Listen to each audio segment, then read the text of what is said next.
Assalamualaikum warahmatullahi wabarakatuh dan salam sejahtera. Saya Cikgu Kamirun.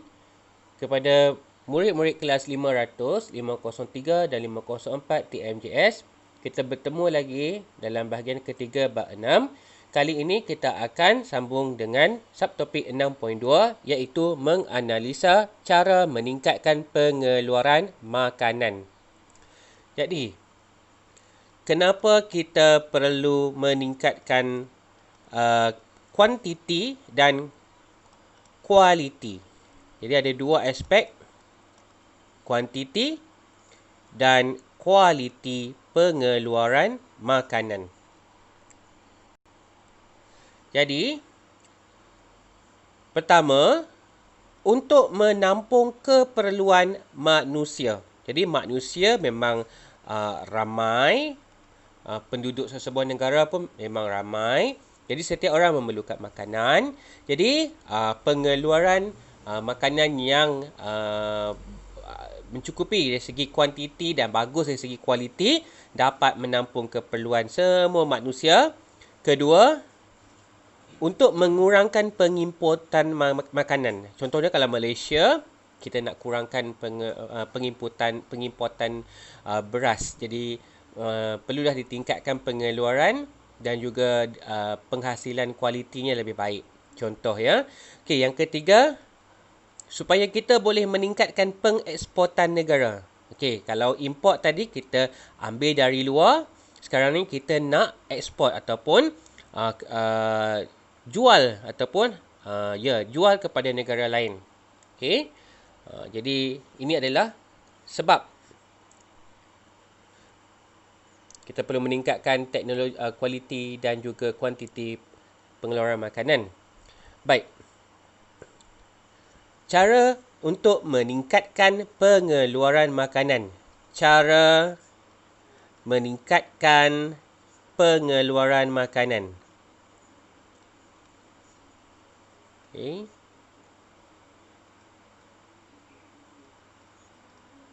Okey, cara meningkatkan pengeluaran. Jadi kita memilih bakar yang berkualiti bagus. Pilih bakar berkualiti. Alright. Okey, mari lihat penjelasannya. Menghasilkan bakar yang lebih banyak dan berkualiti tinggi menerusi pembiakbakaan pilihan. Jadi, melalui kaedah pembiakbakaan pilihan. Okay, apakah kepentingan pembiakbakaan pilihan ini? Satu, hasil lebih banyak.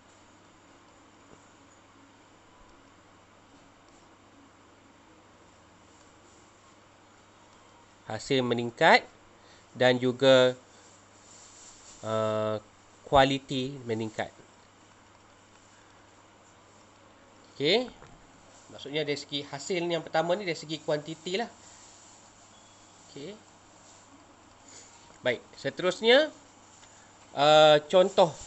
Okey, kita pergi kita pergi kepada kelebihan pembiakbakaan pilihan ni ialah tahan kepada penyakit dan perosak. Okey. Mempunyai daya rintangan yang lebih tinggi.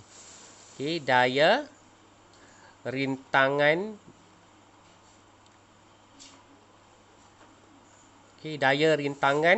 yang lebih tinggi terhadap penyakit dan perosak. Boleh ya? Okey. Maksudnya lebih tahan dan juga lebih kuat untuk menentang serangan penyakit dan juga makhluk perosak.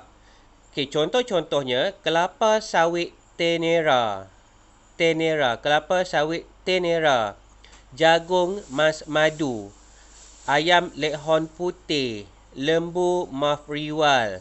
Okey, ini adalah contoh-contoh penghasilan makanan daripada pembiakbakaan pilihan. Jadi kepada pelajar yang masih lagi tak faham pembiakbakaan pilihan, maksudnya kita menggunakan induk. Induk ni maksudnya ibu dan bapa kepada uh, yang dipilih tu mempunyai kualiti yang baik.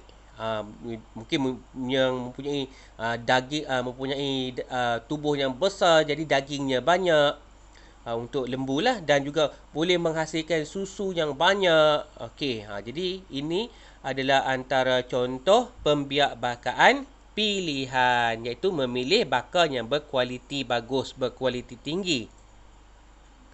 Baik, seterusnya cara kedua untuk meningkatkan pengeluaran makanan kita ialah menggunakan teknologi moden. Teknologi moden. Baik ya. Baik, ada perkataan yang hendak di highlight di sini, iaitu bioteknologi. Bio, okey, benda hidup, dan digabungkan dengan perkataan teknologi. Jadi teknologi digunakan. Bioteknologi menggunakan kejuruteraan genetik. Okey. Kejuruteraan genetik, pengklonan, teknik pemindahan embrio. Jadi, satu, apakah contoh bioteknologi yang digunakan? Kejuruteraan genetik. Okey, satu. Okey. Baik. Dua, pengklonan. Pengklonan. Okey. Dan yang ketiga ialah teknik pemindahan embrio. Tiga, teknik pemindahan embrio.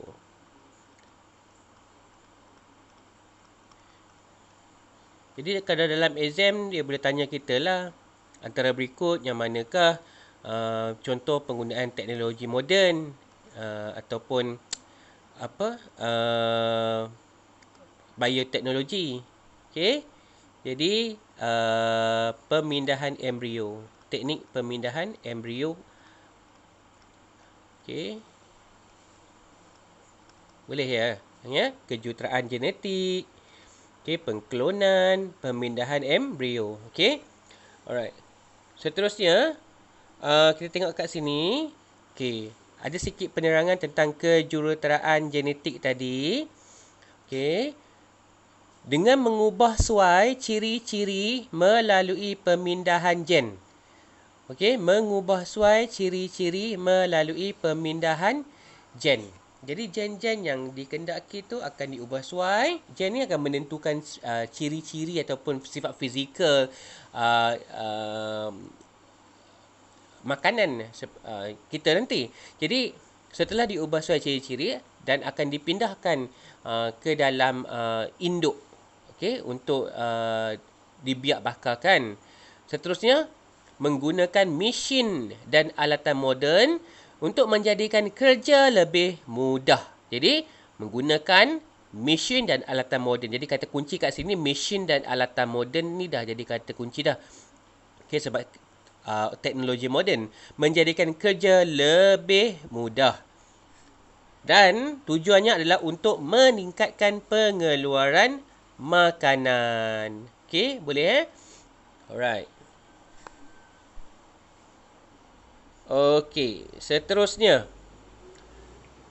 Masih lagi cara meningkatkan pengeluaran makanan ya. Masih lagi. Okey, kita tengok.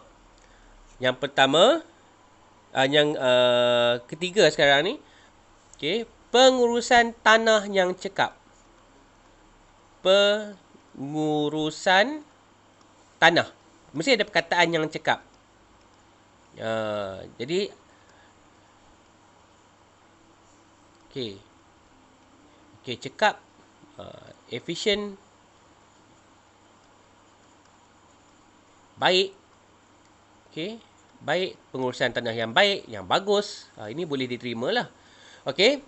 Contohnya, okey, kita tengok gambar dulu. Okey, ini contoh kita okey.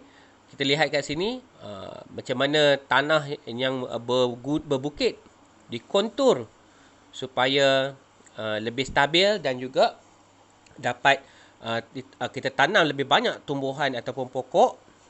Seterusnya, okey, menambah baja semula jadi dan baja kimia untuk mengekalkan kesuburan tanah. Jadi, bila kita hendak meningkatkan, menguruskan tanah dengan baik, tanah tu mesti subur.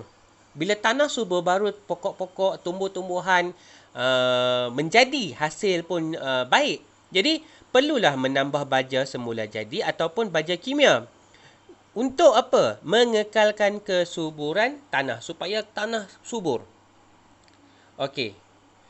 Kedua, mengamalkan, mempraktikkan penanaman gantian. Okey, untuk mengekalkan kesuburan tanah. Baik.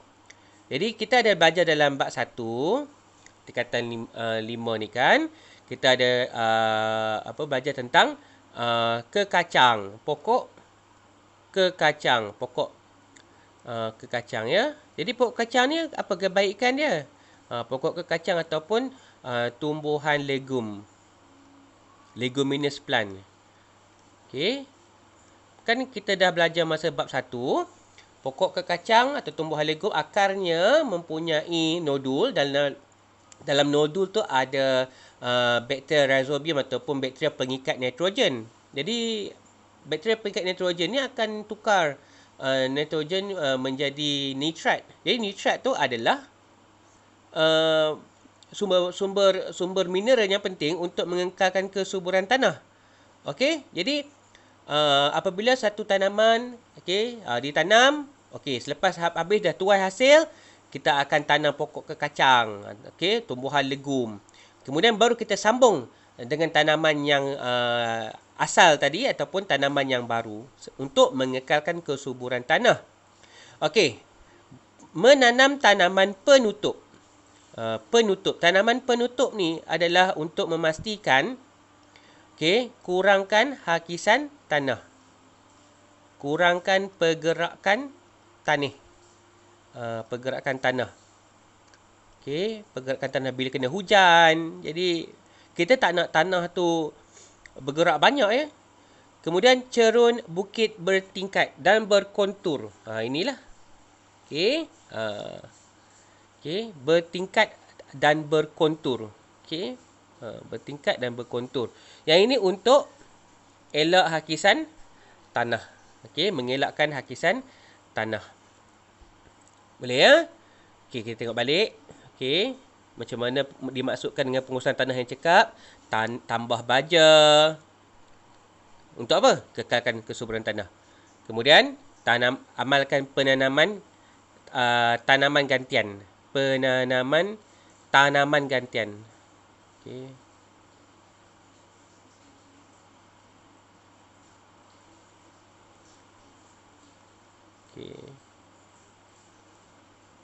Penanaman tanaman gantian. Maksudnya tanaman gantian lah. Boleh ya? Untuk mengekalkan kesuburan tanah juga. Seterusnya kalau untuk elakkan hakisan tanah, kita tanam tanaman penutup. Tanaman penutup ni tanaman yang dekat dengan yang rendah-rendah tu, rumput pun dikira sebagai tanaman penutup, rumput ya. Dan tumbuhan-tumbuhan yang rendah-rendah yang tumbuh di permukaan bumi. Cerun bukit bertingkat dan berkontur. Macam ini. Ini semua pengurusan tanah yang cekap. Baik, seterusnya cara meningkatkan pengeluaran makanan. Masih lagi. Alright. Baik, kita tengok sini ya. Baik. Penggunaan tanah yang optimum dan kawasan pengairan. Penggunaan tanah yang optimum. Jadi guna tanah secara optimum. Guna tanah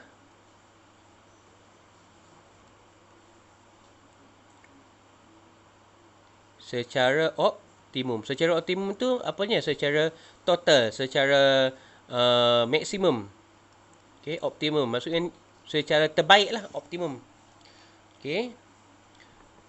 Contohnya penggunaan tanah terbiar, okey, dan tasik untuk pertanian. Jadi kalau ada tasik terbiar, tasik yang kolam yang besar tapi tak digunakan, tanah yang terbiar boleh digunakan untuk pertanian. Kemudian FEKRA adalah satu agensi yang mengusahakan untuk membangunkan tanah terbiar untuk menanam tumbuhan dan membela binatang. Boleh ya? Jadi kamu kena ingat ni, penggunaan tanahnya optimum dan kawasan pengairan.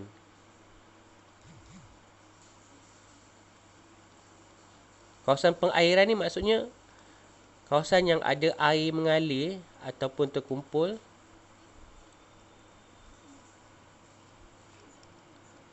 Okey, kawasan pengairan. Okey, seterusnya. Ini meningkatkan pengetahuan petani. Jika petani mempunyai pengetahuan yang baik dan up to date, terkini tentang teknologi-teknologi, baja-baja yang terbaik, biji benih yang terbaik. Jadi dengan memberikan bimbingan dan mengajar petani untuk meningkatkan hasil pertanian, membimbing petani bagi menggunakan kaedah moden, memilih benih yang berkualiti, baja yang berkualiti dan bagaimana untuk mengawal penyakit hasil tanaman mereka ataupun hasil ternakan mereka. Jadi kata kuncinya ialah pendidikan dan bimbingan kepada petani. Pendidikan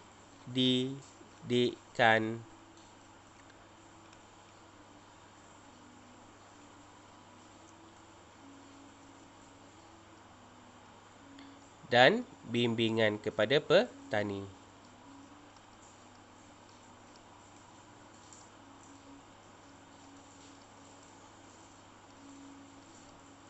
Okey, boleh ya? Okey, seterusnya dengan menyediakan membuat apa? Penyelidikan dan pembangunan. Okey, penyelidikan dan pembangunan.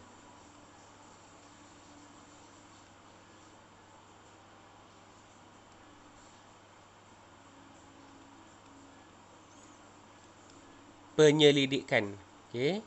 Bukan pendidikan penyelidikan, research and development. Ini R&D kan, selalu kita dengar ataupun selalu kita sebut. Okey.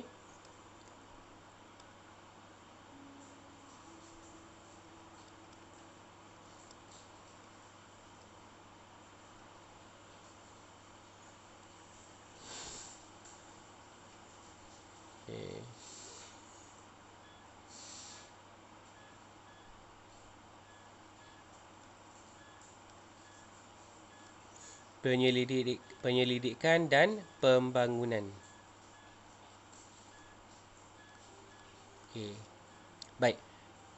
Tujuannya macam mana kita nak hasilkan makanan yang berkualiti dan mencukupi. Jadi inilah tujuan kita membuat pendidikan dan pembangunan. Macam mana nak hasilkan beras yang berkualiti dan tahan serangan penyakit, tahan perubahan cuaca.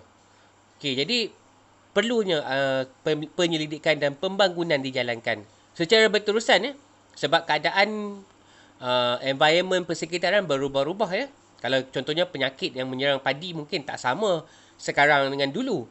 Jadi perlu ada penyelidikan dan pembangunan yang berterusan. Baik. Kalau tengok sini MARDI, MPOB, Pharma. Kamu ingatlah ni, MARDI, MPOB, Pharma. Membantu dalam meningkatkan teknik meningkatkan hasil makanan. Boleh? Okey, kamu kena ingatlah MARDI, MPOB, Pharma.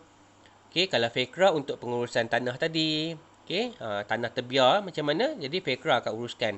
Tapi kalau untuk yang research dan development, penyelidikan dan pembangunan, yang buat ialah MARDI, MPOB dan Pharma.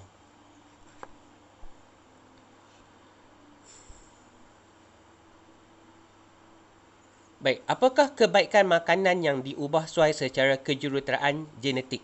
Okey, kalau kita tengok tadi dekat sini, awal-awal tadi kita belajar, kita ada sebut tentang teknologi moden. Okey, teknologi moden. Okey, yang ini ya. Yang ini. Okey. Menggunakan kejuruteraan genetik. Okey. Jadi,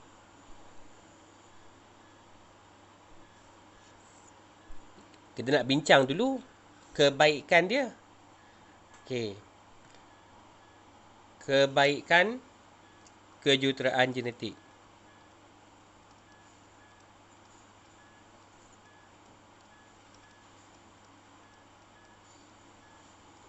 Okey, cikgu tulis dulu ya. Baik. Pertama, memang tajuk kita ni adalah meningkatkan hasil pengeluaran teknologi untuk meningkatkan hasil pengeluaran makanan. Jadi, masih lagi di poin yang sama untuk tingkatkan hasil pengeluaran makanan. So, dalam exam kalau kamu tulis apakah kebaikan kejuruteraan genetik, pertama, kamu tulis tingkatkan hasil pengeluaran makanan. Dah kira betul. Okey. Haiwan dan tanaman mempunyai daya tahan penyakit yang lebih tinggi. Lebih tinggi. Baik ya. Maksudnya dia kuat lah. Imun tinggi. Okey. Imunisasi dia tinggi. Tanaman tahan serangan serangga. Tahan serangan serangga dengan lebih baik. Okey, tanaman tahan serangan serangga. Dan yang paling penting, tahan lama. Makanan yang dihasilkan tu tahan lama. Tidak mudah rosak. Boleh ke? Jadi kebaikan, tingkatkan hasil pengeluaran makanan, menghasilkan makanan haiwan dan tanaman yang mempunyai daya tahan penyakit yang lebih tinggi. Tanaman kita tahan serangan serangga dan makanan yang terhasil tahan lama. Lebih tahan lama. Okey, apabila ada kebaikan, tentulah ada keburukannya.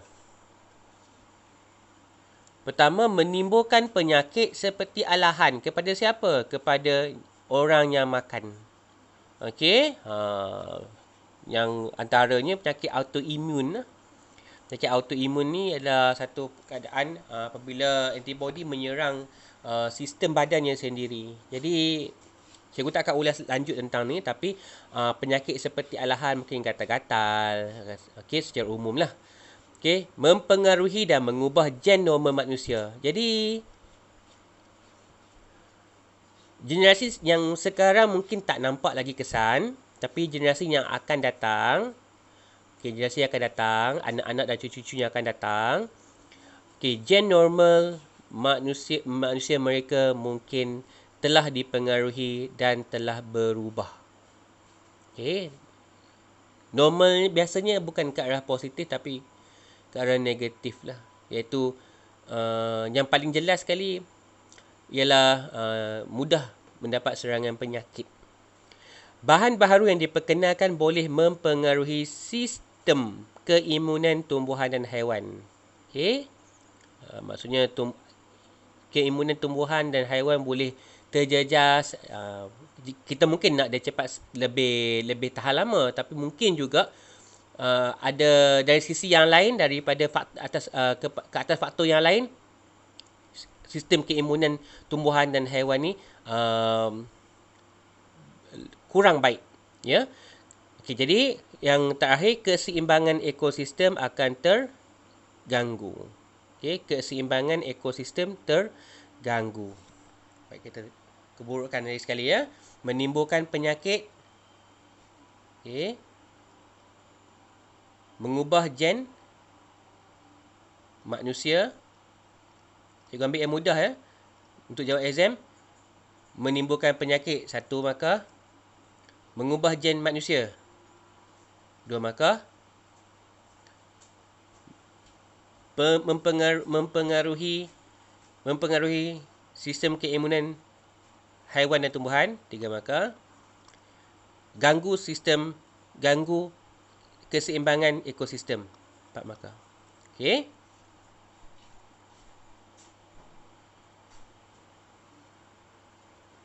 Baik. Itu saja untuk subtopik 6.2. Sehingga berjumpa lagi. Terima kasih.